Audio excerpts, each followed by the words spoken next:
رشتہ دل کا قسط نمبر 9۔ اہل کے جانے کے بعد حوریہ وہیں بیٹھ کر پھوٹ پھوٹ کر رو دی۔ وہ اونچا اونچا روتے ہوئے چلا رہی تھی اور حمد کو پکار رہی تھی، لیکن اس کی چیخ و پکار اسی کمرے میں گونج کر واپس آ رہی تھی۔ رو تو وہ تب سے رہی تھی جب سے اہل سے سامنا ہوا تھا، لیکن اس رونے میں وہ شدت، وہ تڑپ نہیں تھی جو اب اس کی چیخوں میں تھی۔ اس کا دل درد سے پھٹ رہا تھا اور نظریں اس وجود کو دیکھنے کے لیے بے چین تھیں جس کی خاطر اس نے یہ ساری تکلیفیں برداشت کی تھیں۔ رو رو کر جب ہچکی بند گئی تو وہ اٹھی اور وضو کر کے نماز پڑھنے لگی۔ ساری نماز اس نے بیٹھ کر ادا کی، کیونکہ کھڑے ہونے کی طاقت مفقود تھی۔ حمد کی بیماری کی خبر نے ساری ہمت نچوڑ لی تھی۔ حوریہ رو رو کر اللہ سے گریہ زاری کر رہی تھی اور دعا مانگ رہی تھی، یا اللہ میرے بچے کو اپنے حفظ و امان میں رکھ، میرے گناہوں کی سزا اسے نہ دے، رحم کر میرے مالک اور مجھے میرے بچے سے ملا دے، یا اللہ پلیز مجھے اس قید سے باہر نکال دے، اس پتھر دل شخص کے دل میں رحم ڈال دے۔ وہ بار بار اللہ سے رحم کی دعا مانگ رہی تھی اور حمد کی صحت یابی کے لیے دعا مانگ رہی تھی، لیکن چین پھر بھی نہیں آ رہا تھا۔ جب تک وہ حمد کو سینے سے نہ لگاتی، اس تڑپتی بلکتی ممتا نے بے قرار ہی رہنا تھا۔ اس کا اس بچے سے رشتہ ہی ایسا جڑ گیا تھا، دل کا رشتہ۔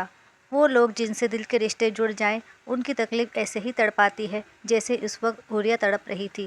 وہ تڑپ تڑپ کر دعا مانگ رہی تھی، یہ جانے بغیر کہ اس کی دعائیں قبولیت کا شرف پا گئی ہیں۔ اہل جیسے ہی ہسپتال کے کمرے میں پہنچا، سامنے بیڈ پر بخار سے نڈال حمد کو دیکھ کر اس کا دل کٹ سا گیا۔ اس نے حمد کے ساتھ زیادہ وقت نہیں گزارا تھا، مگر پھر بھی اس کی تکلیف پر تڑپ رہا تھا۔ یہی تو خون کی کشش ہوتی ہے کہ اپنوں کی تکلیف جان پر بن آتی ہے۔ کرنل صاحب اس کے سر پر ٹھنڈی پٹیاں رکھ رہے تھے اور سیم پاؤں پر گیلا کپڑا پھیر رہا تھا۔ بابا کیا ہوا ہے اسے؟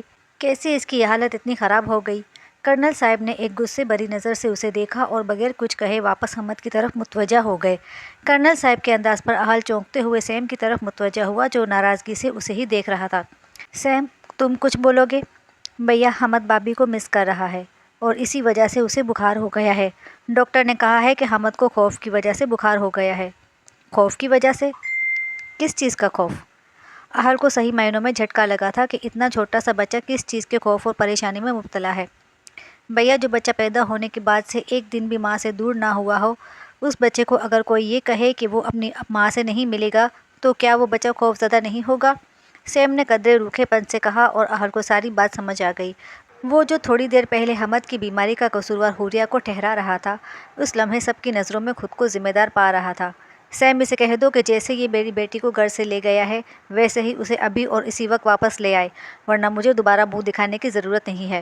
کرنل صاحب نے جگہ اور وقت کا لحاظ کرتے ہوئے اپنے غصے کو دبانے کی ناکام کوشش کرتے ہوئے کہا، بابا میں آپ کا بیٹا ہوں، آپ کسی کی خاطر مجھ سے کیسے منہ موڑ سکتے ہیں؟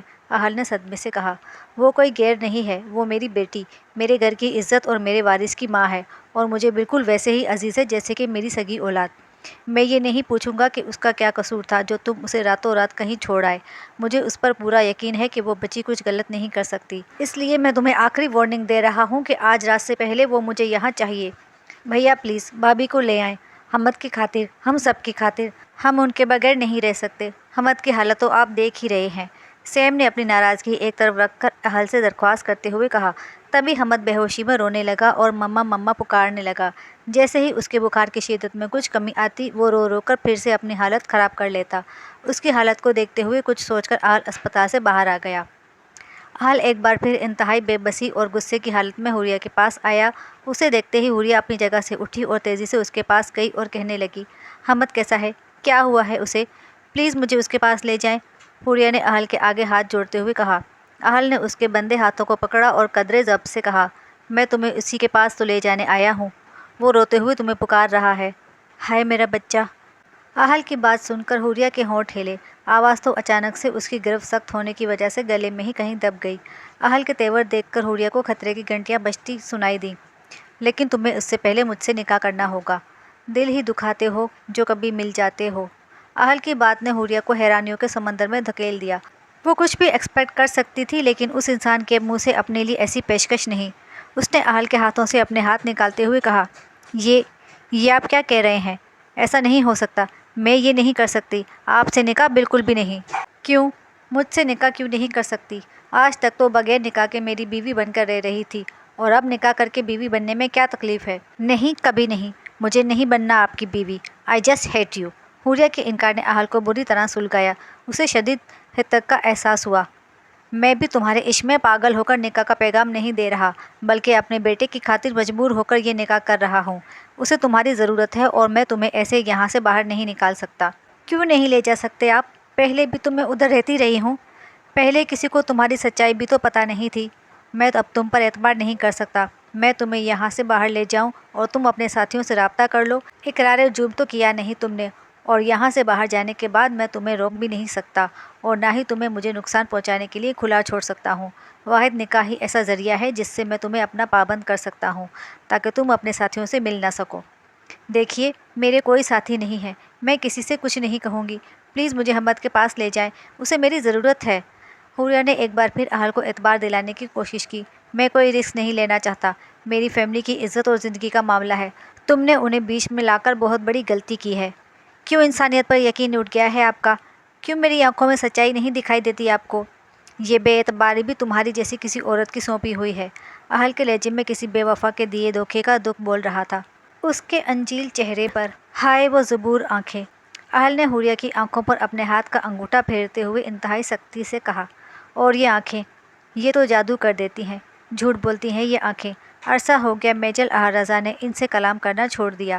حوریہ کے چہرے پر سے نظریں ہٹاتے ہوئے کہا، اس قید سے باہر جانے اور حمد سے ملنے کا بس یہی ایک طریقہ ہے، یا تو میرا پرپوزل قبول کر لو یا پھر ادھر ہی ایڑیاں رگڑتی مر جاؤ۔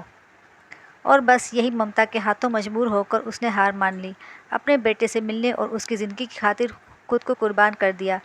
نکاح نامے پر دستخط کر کے خود کو ہمیشہ کے لیے اس بے اعتبار شخص کی قید میں دے دیا تھا۔